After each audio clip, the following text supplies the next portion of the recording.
Hi everyone, in front of me I've got Moto G67 and let me share with you how to enable the developer options on this device.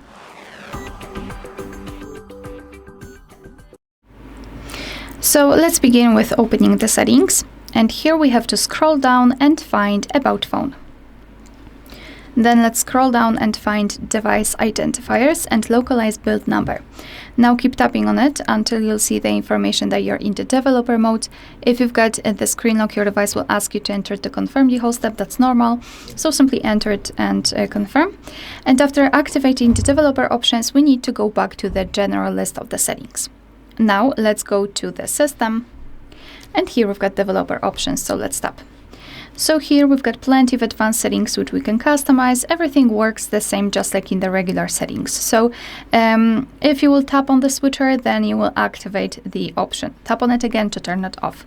If you've got the options without the switcher, simply tap on them to open more options to choose from.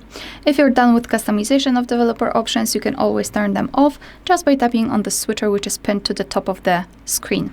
Just tap on it. As you can see, most of the options will be inactive, and after getting back, you can see that the developer options simply disappear from the system settings. But of course, no worries, you can customize them again. Just go back to the build number step and keep tapping. Alright, so that will be all. Thank you so much for watching. Please hit the subscribe button and leave the thumbs up.